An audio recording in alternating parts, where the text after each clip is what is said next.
리틀 도서관, 매주 한 권, 휴먼 터치. 저는 일상에서 책과 다정하게 지냅니다. 사람과 세상과 더 다정하게 지내고 싶어서 책 맛보기를 합니다. 박경리 대하소설 토지 10번째 책 맛보기입니다. 최참판댁의 마지막 남자 최칠수가 목 졸려 살해된 이후 귀녀는 자신의 소원을 이뤘을까요? 귀녀의 소원은 이랬습니다. 내 소원은 나를 종으로 부려먹은 바로 그 연놈들을 종으로 내가 부려먹고 싶다는 그거요. 그 귀녀를 몹시 사모했던 강포수는 남들처럼 마을에서 저녁 짓는 연기 피워올리며 사는 것이 꿈이었습니다. 귀녀와 강포수를 통해 인간의 존엄한 삶을 엿보기로 합니다. 제목은 인간의 존엄함과 저열함 그 극치를 보다입니다. 최치수가 삼끈으로 교살되자 마치 하느님이라도 살해를 당한 것 같은 엄청난 사건처럼 사람들은 잠시 넋을 잃습니다. 삼끈은 배틀에 앉아 길사무라는 집이라면 쉽게 구할 수 있는 끈입니다. 주민 하만댁은 가난한 양반가에 시집와서 생계를 이어가기 위해 밤이 새도록 길사무라는 일이 허다했습니다. 그러니 삼근은 하만댁 남편 평산이라면 수월하게 손에 넣을 수 있는 도구입니다. 허울뿐인 양반 평산은 노름 중독과 아내 학대로 일상을 삼는 저열하기 짝이 없는 인간입니다. 용인은 평산이 가난해서가 아니라 사람의 도리를 모르는 양반이라 양반 대우를 못 받는다고 말한 바 있습니다. 최치수를 삼근으로 교살한 평산은 장례식에서 공손하게 몸을 굽히고 귀녀는 유별나게 슬퍼합니다. 장례식이 끝난 후 귀녀는 매일 최치수의 무덤을 찾아 울기도 합니다. 용인은 최치수의 죽음을 떠올리면 눈가에 저절로 눈물이 차오릅니다. 나는 그 어른 심성을 잘 알고 있구마. 나으리 성미가 무섭기는 하지만은 원한 살부는 아니었고 남들은 이러쿵저러쿵 하지만은 착한 분이었지. 기괴한 살인사건의 의혹을 품고 있는 사람은 용이 윤씨 부인 봉순례입니다. 봉순례는 5살적 서희가 침을 뱉었던 귀녀를 주목하면서 살핍니다. 김서방대기. 서방지라는 년 따로 있고 도둑지라는 놈 따로 듯이 천성은 타고나는 기라. 했을 때 봉순내는 착한 사람이라고 어디 나쁜 마음 안 묵건데? 사람이란 하루에도 몇 번은 나쁜 마음 묵지. 나쁜 사람도 하루에 한 번쯤은 좋은 마음 묵어보고 지은 죄도 무서봐 해보고. 그렇게 말했으나 귀녀에 대해서만은 사람이면 누구에게나 가지는 그 신뢰를 가질 수 없었다. 봉순내에게 무슨 추리력이 있거나 판단력이 있었던 것은 아니었다. 다만 직감이며 본능이다. 해를 끼칠 적을 느낌으로 판별하는 그 짐승의 본능 같은 것이었다. 봉순내는 귀녀의 2가지 얼굴을 주시하고 있었다. 자신만만한 미소가 흐르던 얼굴과 슬픔에 자지러진 듯 몸을 가누지 못하는 얼굴을. 그러던 어느 날 봉순내는 귀녀가 애를 뱉다는 사실을 발견했다. 봉순례가 신경을 곤두세우며 귀녀 감시를 이어가고 있던 어느 날 밤 윤씨 부인은 봉순례를 찾아옵니다. 아들 살해범을 기필코 잡아내고 싶은 윤씨 부인은 마루 끝에 앉은 채로 봉순례를 부릅니다. 봉순내, 내가 일어설 수가 없군. 팔 좀 잡아주게. 내가 어쩌자고 이러는지 모르겠네. 내가 앞으로 몇 해나 더 살겠느냐. 오래오래 하시야지요. 애기 씨를 위해서라도. 천지간에 외로운 애기 씨 아니십니까? 서희 말이냐. 가엾은 아이다. 봉순내 자네 날개야. 그렇지, 자네 날개야. 이 집안에 있네. 3주를 엮은 손이 이 집안에 있네. 봉순내, 내 가슴 위에서 맷돌을 좀 드러내주게. 윤씨 부인은 울기 시작했다. 산산조각이 난 모습이었다. 이 세상 어디서도 볼 수 없는 가련한 모습이었다. 봉순내도 따라서 울기 시작했다. 눈물을 닦은 봉순내 눈은 얼어붙은 것 같았다. 열에 들떠서 떨고 있는 것 같았다. 결심을 한 것이다. 봉순내로서는 목숨을 걸어놓고 하는 모험이었다. 귀녀를 추달해 보십시오. 몸이 이상합니다. 분명 아이를 가진 듯해서. 추달을 하시면은 행여 다른 일도. 봉순내 이마에서 땀방울이 뚝뚝 떨어졌다. 입술까지 종이장처럼 하얗게 돼 있었다. 그날 밤 봉순내는 밤새도록 이불을 뒤집어 쓰고 떨었다. 내가 생사람을 잡는지도 모르겠다. 내가 생사람을. 다음날 하루해가 다 저물고 나서 윤씨 부인은 귀녀를 불러들입니다. 남몰래 해산한 경험이 있는 윤씨 부인은 혼이 나지 않은 채로 임신을 한 귀녀의 몸을 바라보는 심정이 남달랐을 듯합니다. 너 몸이 불편한 거 아니야. 홀몸이 아니로구나. 애비가 누구냐. 말하면 짝을 지어주마. 귀녀 눈에서 눈물이 후득후득 떨어진다. 윤씨 부인은 귀녀의 우는 모습을 가만히 내려다본다. 귀녀는 더욱더 소리를 높이며 운다. 죽여 주옵소서. 애기, 아버지는 돌아가신 날이옵니다. 어찌하면 좋겠사옵니까? 마님.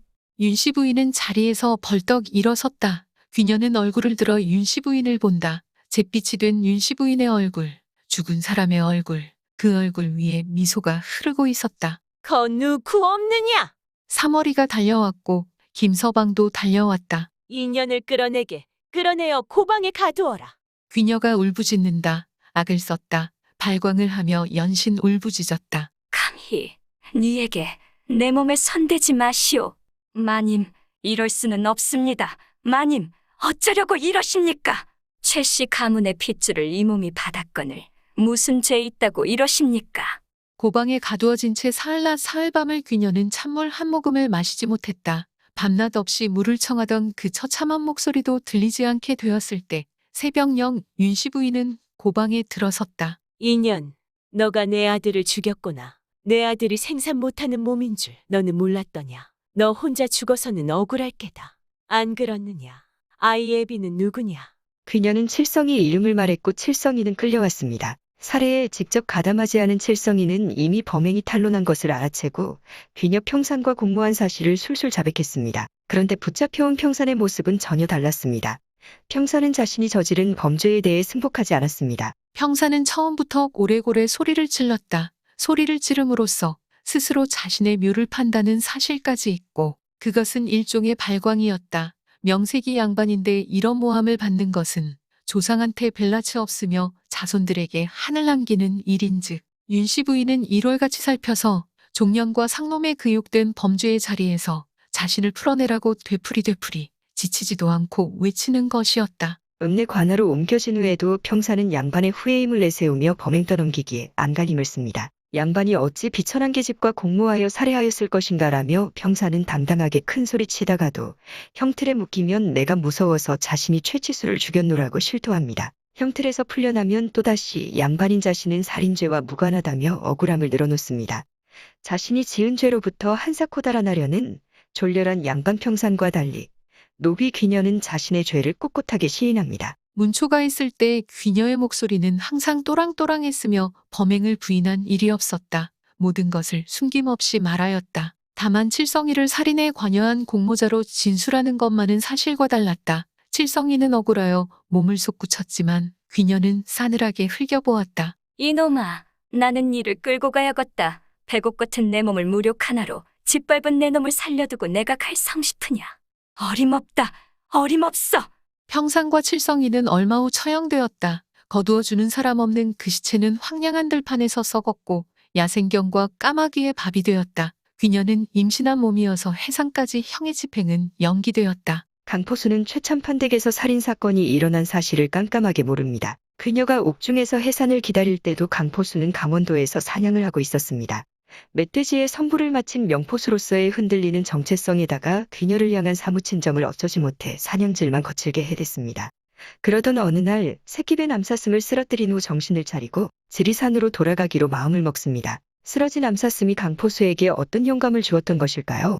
산천까지 내려온 강포수는 어느 주막에서 최참판댁에서 일어난 끔찍스런 살인 얘기를 듣게 되었다. 강포수의 놀라움은 심했다. 다음 날 적자는 돈을 손에 쥐고 옥에 갇힌 귀녀를 찾아갔다. 귀녀를 보자 강포수는 울먹였다. 몹쓸 계집, 하늘이 무서워서 웃지 그 짓을 했노.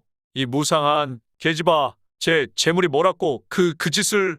강포수는 수중에 돈이 떨어질 때까지 매일 밤 찾아갔다. 옥사장에게 뇌물을 쓰고 귀녀에게는 또 먹을 것을 가져갔다. 귀녀는 그를 반기지 않았고 고맙게 생각지도 않았다. 그러나 강포수는 지순한 마음을 바치는 것이었다. 귀녀는 아이만 낳으면 죽을 운명입니다. 해산달은 얼마 남지 않았습니다. 강포수는 귀녀가 낳은 아이를 자신이 기를 작정입니다. 강포수는 귀녀 옥바라지 할 돈이 다 떨어지자 최참판댁 김서방을 찾아갑니다. 눈물을 삼켜가며 한마디 차분하게 셈을 따질 요량입니다. 나리가 살아계실 적에 그러니께 산에서 그랬구마요. 품삯이고 총이고 일 없이니께 귀녀를 달라고 했소. 이자는 그 계집 살아남지 못할 낀데 거기다가 애는 낳으면 누가 기를 것이며 어린 것이 무슨 죄가 있겠소. 사람 새끼를 버릴 수는 없는 거 아니겠소. 내가 여기 온 거는 그 죄 많고 몹쓸 계집을 마지막 가는데 물밥이라도 그 계집을 위해서 서러워할 사람이 이 천지간에 누가 있겠소. 찢어 죽이고 싶게 밉지만은 사람의 정이 그 정이 더렁기구마. 양심 바르고 심성 고운 강포수의 말에 공감한 김서방이 윤씨 부인께 가서 아뢰니 300냥을 내놓습니다. 남몰래 해산한 경험이 있는 윤씨 부인으로서는 장차 태어날 새 생명과 산모를 외면하기가 쉽지 않았을 것입니다. 아들의 목숨을 앗아간 귀녀 옥바라지를 하는 강포수에게 흔쾌히 후하게 정산을 하는 윤씨 부인의 아량, 배포, 권위가 예사로워 보이지는 않습니다. 돈이 생긴 이날 강포수는 귀녀가 달게 먹을 음식을 사서 급히 서둘러 찾아갑니다. 그런데 귀녀는 이유 없이 억지를 쓰고 화를 냅니다. 아마 귀녀의 분노는 강포수에 대한 때늦은 사랑에서 비롯된 것이 아닐까 싶습니다. 여전히 안중에도 없다는 듯 귀녀는 쌀쌀했다. 강포수에게 신경질을 부리기 시작했다. 그 신경질은 차츰 횡포와 발악으로 변해갔다. 산도둑놈같이 생기가지고 늙은 기 비유도 좋고 혐치도 좋다. 그 꼴 보기 싫으니께 제발 이젠 내 앞에 나타나지도 말고. 그리 발광을 하다가도 금세 설기떡이 먹고 싶다는 둥. 파전을 좀 먹었으면 좋겠다는 둥. 제 마음 내키는 대로 짓거리는 것이었다. 강포수는 그러면 또 불이 나게 청하는 것을 마련해 갔다. 그러나 여전히 귀녀는 생트집을 잡고 욕설을 퍼붓는 것이다. 소리소리 지르고 우는가 하면 가다가 개천에 빠져서 확 고꾸라져 죽으라고 악담을 하며 제 가슴을 치곤 했다. 그러면 그럴수록 강포수는 귀녀의 고통을 자신이 반은 나누어 가진 듯 도리어 위안을 느끼며 돌아가는 것이었다. 강포수는 사랑을 제대로 할 줄 아는 사람인 듯합니다. 강포수의 사랑은 복잡하지 않습니다. 그를 알고 배운 사람보다도 훨씬 맑은 사랑을 보여줍니다. 사랑은 그저 함께하고 보살피고 챙겨주는 것임을 강포수에게 배웁니다. 사랑은 말로 하는 것이 아니고 마음으로 하는 것도 아님을 강포수에게 배웁니다. 사랑은 손수 몸을 움직여 행동하고 실천하는 것임도 강포수에게 배웁니다. 손상되지 않은 사랑의 감정을 고스란히 몸으로 보여주는 강포수에게서 존엄한 인간의 모습을 봅니다. 지금 강포수는 귀녀와 더불어 있다. 옥중과 옥밖에 손이 닿을 수 없는 엄연한 법의 거리여 지척이면서 가장 먼 그들 서로가 서로를 보고 느낄 뿐이지만 그러나 강포수는 일찍이 귀녀가 이같이 자신 가까이 있는 것을 느낀 적이 없다. 단 한 번 가랑입더미 위에 쓰러뜨렸을 적에도 귀녀는 강포수에게 멀고 먼 존재였었다. 강포수를 좋아하건 싫어하건 그것은 이제 아무것도 아니었다. 저주받은 악녀이건 축복받은 선녀이건 그것도 강포수하고는 관계가 없었다. 다만 거기 그 여자가 있다는 것과 그 여자를 위해 서러워해줄 단 한 사람으로서 자기가 있다는 것, 그것뿐이었다. 처자식 없는 혈혈단신으로서 태평스럽게 살아온 강포수에게 조만간 어린 생명이 주어질 것입니다. 발길 닿는 대로 잠자고 닥치는 대로 먹으면서 자유롭고도 외로웠던 강포수는 이제 달라져야만 합니다. 책임져야 할 자식이 생기고 그 자식을 키워야 하니 말입니다. 귀녀가 낳은 자식이면 곧 자기 자식이나 다름없다고 여기는 강포수는 생애대 전환기를 맞습니다. 술을 마셔도 예전처럼 대놓고 퍼마실 수가 없습니다. 돈을 아껴야 자식을 키울 수 있습니다. 돈이 바닥나면 자식을 지킬 수가 없습니다. 강포수는 어미 없는 자식을 혼자서 감내해야 합니다. 원한 바 없었던 삶이건만 태산같이 주어지는 삶을 기꺼이 수용할 뿐입니다. 그것이 사랑이기 때문이며 사랑으로 살다가 사랑으로 죽고자 함입니다. 아이가 태어난다는 것은 귀녀가 죽어야 한다는 것이다. 하나의 탄생은 하나의 죽음을 의미한다. 귀녀의 죽음, 그것은 강포수에게 범람하는 강물이었다. 강포수는 며칠간 산을 돌아다니다 왔다. 젖 어미를 정해놓고 온 것이다. 장에서 산시루떡과 불에 구운 어포를 싸서 강포수는 귀녀를 찾아갔다. 소리를 낮추어 불렀다. 귀녀야, 나다 강포수다. 여기 묵을 거 가져왔다. 받아라. 들이 보낼게. 강포수는 꾸러미를 모로 세워 창살 사이로 넣으려 했다. 강포수, 손. 강포수는 떨면서 조그마한 귀녀의 손을 잡아본다. 조그마한 손, 소나기 속에서 바스러질 것 같은 손이다. 많이 여빗구나. 강포수 손은 새가죽 같소. 부드럽고 낮은 목소리였다. 귀녀 쪽에서 강포수의 손을 거머 잡았다. 강포수, 내 잘못했소. 내 그간 행패를 부리고 한 거는 후회스러워서 그랬소. 포전 쪼고 당신하고 살 것을 강포수와 안 하게 되어 자식 낳고 살 것을 밖에 나온 강포수는 담벼락에 머리를 쳐박고 짐승같이 울었다. 하늘에는 별이 깜박이고 있었다. 북두칠성이 뚜렷하게 나타나서 깜박이고 있었다. 5월 중순이 지나서 귀녀는 옥속에서 아들을 낳았다. 그리고 여자는 세상을 원망하지 않고 죽었다. 강포수는 귀녀가 낳은 핏덩이를 안고 사라졌다. 그를 아는 사람 앞에 그는 다시 나타나지 않았다. 그를 보았다는 사람은 아무도 없었다. 그의 소식을 아는 사람도 없었다. 강포수의 극진하고도 순수한 사랑을 체험한 귀녀는 회개했습니다. 그러니까 회개는 진심 어린 사랑을 경험한 자에게 주어지는 행운일 듯합니다. 잘못을 지적하거나 뉘우치라는 명령에서는 절대 회개가 일어나지지 않습니다. 회개는 사랑에 대한 보답과 감사의 마음에서 저절로 자각되어지는 것입니다. 강포수의 훌륭한 사랑을 흠심받고 그 사랑을 귀하게 받들면서 회개하고 생을 끝내고 해산한 귀녀는 어쩌면 복받은 사람일지도 모릅니다. 5살 서희가 자신에게 침을 뱉자 그 모멸감을 잊을 수 없었던 귀녀. 최치수에게 거부당한 여자가 되어 치욕감에 사무쳤을 귀녀. 그녀가 아름다웠던 적은 언제였을까요? 귀녀가 소원을 이루게 해달라고 일념으로 빌고 또 빌고 할 때였는가 봅니다. 소설은 다음과 같이 적고 있습니다. 촛불을 받으며 무수히 머리를 조아리는 귀녀의 옆모습은 처절하고 아름다웠다. 소원이 무산되자 귀녀는 죄값을 치르는 데에 주저함이 없었습니다. 살려달라고 애원하지도 않고 핑계대지도 않았습니다. 귀녀는 자신의 뱃속에서 잉태된 아이를 세상에 내놓고 죄의 대가를 치렀습니다. 훗날 귀녀가 낳은 아이는 학업 성적이 우수한 청년 강두매가 됩니다. 강두매의 출생 비밀을 영원히 덮고 그의 창창한 앞날을 위해 강포수는 오발사고를 가장해 죽습니다. 강두매의 자립에 혹여나 걸림돌이 될까봐 처연히 이 세상을 떠납니다. 산에서 지내는 강포수는 동물 세계를 통해 배우기라도 했던 것일까요? 새끼가 어엿하게 자립하면 어미가 그 새끼 곁을 떠남으로써 남겨질 새끼에게 유익함을 더해주는 그런 동물 세계 말입니다. 인간의 존엄한 면모를 오롯이 간직한 강포수가 잊혀지지 말기를 바라며 책맛보기를 접습니다. 이만 책맛보기를 마칩니다. 지금까지 리틀 도서관 매주 한 권 휴먼터치 황진이었습니다. 책맛보기는 그저 제가 경험한 책, 사람, 세상 이야기일 뿐입니다. 이야기하다 보면 사람이 덜 된 저 자신을 즐겁게 발견하게 됩니다.